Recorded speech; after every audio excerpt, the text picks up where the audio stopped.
Have you been subjected to grey depressing walls in your home, or perhaps spotted them when viewing a property? Do your walls scream real estate agent staging circa 2014? And do you wake up every morning wondering if you accidentally moved into a concrete parking garage? Congratulations, because you might be a victim of millennial grey syndrome. Hi everyone, welcome back. I'm Jacqueline, I'm an interior designer, and today we're dissecting the millennial grey home aesthetic and how to actually incorporate grey effectively in your home so that it doesn't feel outdated or soul-sucking. We recently completed a living room makeover in our own home, and that was very millennial grey beforehand, so needless to say, it's been on my mind. I'm here to prove to you that grey doesn't have to be bland or cold, and with a few tweaks you can turn any millennial grey space into a cozy designer style haven. No demolition required. So let's fix those grey mistakes before your house starts to feel like a dentist waiting room. Now, if you're looking at me with a blank expression and you have no idea what I'm talking about, millennial grey is a popular term at the moment that summarises the prolific use of grey in our homes, mainly from the early 2010s up until now, and how it's really going out of style, making homes feel cold and depressing, and some might even class millennial grey as a tacky design trend. It was the go-to neutral for homes, offices, and even cafes over the last decade. It's been pretty hard to ignore. What do you guys think about grey interiors? Let me know in the comments. I used to love grey, and honestly I still do, but unfortunately I think a lot of the time it's executed incorrectly, and that's where millennial grey steps in. I know that in America you guys have these kind of McMansions that are synonymous with the style, but so are houses that have been flipped for a sale.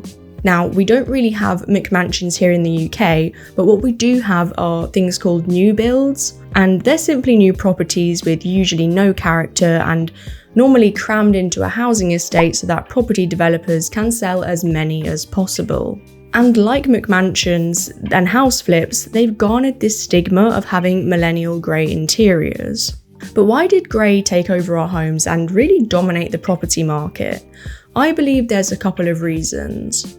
Number one, we created boring looking architecture and therefore lost the architectural integrity that influences an interior. I wholeheartedly believe that an exterior should match the interior of a home like this. But if you live in a house like this, which is just a concoction of different styles, then how do you actually go about decorating it? With grey apparently. Creating such boring architecture has unfortunately, in my opinion, led to the rise in minimalist, bland interiors.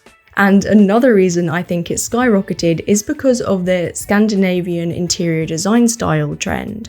Minimalism and Scandinavian-inspired interiors became huge trends in the 2010s, driven by the popularity of IKEA, minimalist aesthetics, and hygge living. It was the era of clean lines, open spaces, and neutral palettes. Whites, greys, and natural woods were all the rage in order to create an uncluttered, Instagrammable interior. In fact, if you search millennial grey on Google Trends, it is the most searched in Norway and Denmark. They're in the top, and I don't think that's a coincidence. And the last reason I think millennial grey garners so much traction is because we don't want our houses to look like our parents. I'm talking about Tuscan farmhouse, themed kitchens, 80s patterned everything, and basically any house that was on a 90s sitcom. They prefer their homes minimal and Instagram ready, not a time machine back to 1985. But seriously, these were the environments that millennials grew up in, and instinctively they want the opposite of loud, colourful, patterned interiors. So I definitely think that has influenced the millennial grey trend. The first mistake I see people making when it comes to millennial grey is by making everything grey. Grey on its own can look elegant, but when you combine your rugs, sofa, walls and decor to be the same tone, your space risks looking cold, flat and uninspiring. Think unseasoned chicken breast vibes. The key to a cozy, inviting grey room is contrast and layering, so make sure that you're adding other colours other than grey.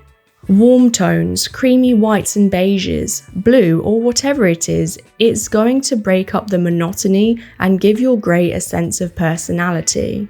Grey thrives when it has friends, textures, colours and materials that bring warmth, depth and visual interest. By giving your grey pieces companions, you're going to make your space feel dynamic, welcoming and anything but bland. Now I feel that not all greys are created equal, and the wrong undertone can make your space feel cold and uninviting. Some greys lean blue or silver and they give off a chilly vibe, whilst some that are warmer undertones feel a lot more cozy and welcoming. And I think undertone really matters when it comes to grey, so I would always recommend going for a warmer shade of grey. More like a greige, which I actually think is quite popular at the moment. If your walls or furniture feel icy, you can balance them with warm textures and accents. Think beige or camel throw blankets, brass lighting fixtures, and brown leather chairs. By layering in these warmer elements, your grey suddenly feels intentional and sophisticated instead of bland or frosty. Another way to fix millennial grey interiors is by simply changing the lighting. So many times I see bad lighting that turns grey interiors really cold and almost makes them appear blue. I don't even really recommend using those stark white, cool-toned bulbs. I think 9 times out of 10 they just make the space feel so cold, and we're going for a cozy, warm look, not hospital look. So you're going to want to add warmth. Use warm-toned bulbs. 2700 Kelvin is the sweet spot. Remember, the lower the Kelvin, the warmer the bulb. But to be honest, your light bulb packet should say something like warm white anyway, to indicate the tone. Lighting should feel like layers of warmth wrapping around the room, softening the edges of grey and creating an inviting atmosphere. Another thing is to layer your lighting. So often I find people just simply rely on the pendant or ceiling light in a room. And this is a tip for anyone, not just grey homes, but please add table lamps, floor lamps, sconces, even candles, anything softer than that one harsh overhead bulb. Think cozy coffee shop, not interrogation room. Get this right and your grey home will suddenly feel chic, not chilly. As a side note, if you're enjoying the video so far, please leave a like and a comment. I really appreciate it. And of course, subscribe if you want to see more videos just like this.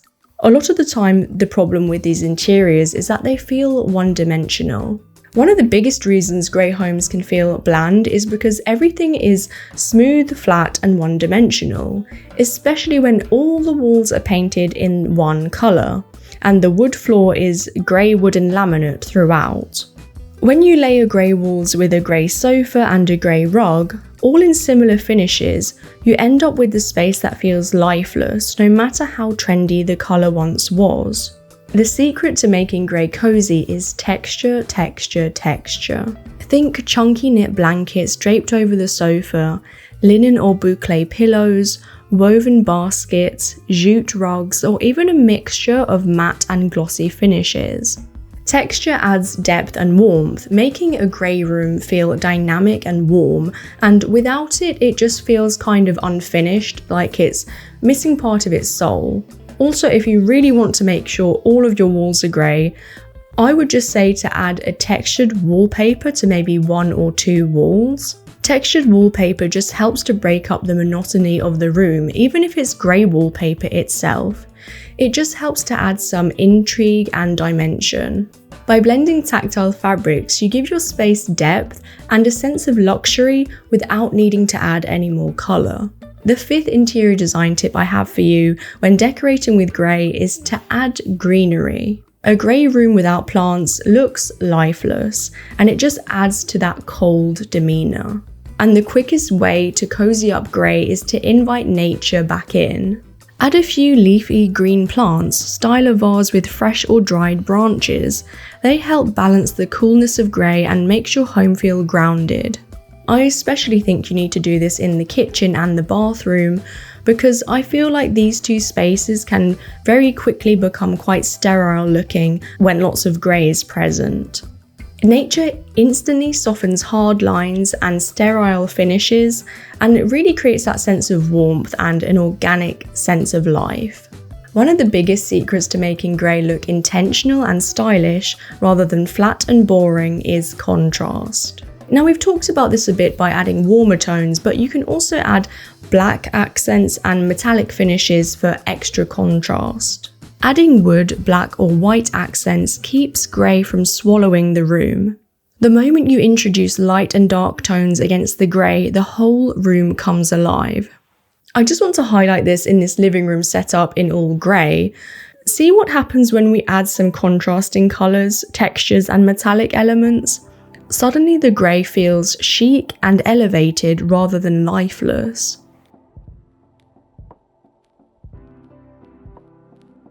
Contrast is what stops grey feeling like a oops all neutral accident and instead a curated designer feel home. Another thing that works really well alongside grey is wood, and I'm not talking about wood like this. No, adding warm toned wood, maybe that's oak, teak, elm, cherry, walnut, whatever it is going to warm up that interior. Wood is the secret weapon for instantly cozying up grey. Whether it's a rustic oak coffee table, walnut shelves, or a simple birch picture frame, natural wood introduces warmth, texture, and a grounding element that balances the cool undertones of grey. And here's the important part, don't be afraid to mix wood tones. I see this a lot, and people seem to think that you can only have one type of wood tone in a space, and I'm here to tell you that's not true. You might think all the wood in a room has to match, but actually layered woods look richer. For example, pairing a light oak floor with a dark walnut cabinet and a medium-toned pine accent table creates depth and visual interest, while keeping the space warm and inviting. This is just a simple thing you can do to instantly ground the space and also make the grey seem expensive rather than cheap. Let's be honest, grey bathrooms were everywhere in the 2010s, and while they can look sleek, they can also border on looking like an asylum pretty quickly. And they're notoriously hard to update without a full remodel. But the good news is you don't have to rip out your tile to give the space personality and warmth. Where I do think grey bathrooms work is when they resemble and feel like a spa. So try and create that spa-like atmosphere by swapping out flat grey towels for plush ones in earthy tones like sand, olive green, or even stark white. Adding a bath mat with texture or colour can instantly shift the vibe from sterile to stylish. Introduce natural elements to balance out all the grey surfaces. Bamboo bath trays, a wooden stool, stone accessories bring in an earthy contrast. A simple thing you can do to create that spa feel is to display bath salts, cotton pads, or soaps in glass jars or ceramic canisters. These little details not only cut clutter, but also give your bathroom that polished spa-like serenity. Lighting is another game changer. Overhead fluorescent bulbs make a grey bathroom feel sterile, but soft, dimmable lighting creates instant tranquility. Add sconces and warm-toned bulbs or even candle clusters around the tub for that golden, soothing glow. Finally, don't underestimate greenery in the bathroom. A potted fern on a counter or beautiful orchid or eucalyptus hung in the shower adds life to all of that grey tile. I also think that wooden effect tiling really works alongside grey, just in case you really want to update your bathroom. The next tip is controversial, and it's to actually get rid of grey. Now, hear me out on this. Sometimes I find that certain style homes actually suit another colour better, even if that's a warm white or beige, just not grey. Like these gorgeous Victorian homes. Whether it's in the UK or the US, it makes me so sad when I see people renovate these kitchens to a bog standard bland grey or white. Surely we can all agree that a kitchen colour that fits the architecture of the home would look better, like here perhaps a darker colour. But that's just my personal opinion. Similarly, mid-century homes with warm natural elements can actually clash with cold industrial shades of grey.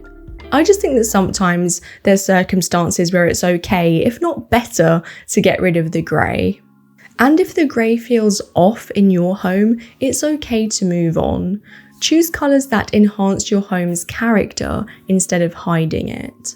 Importantly, you need to remember that grey, whilst unpopular now, was extremely popular back in the 2010s, and like most trends, they always come back around.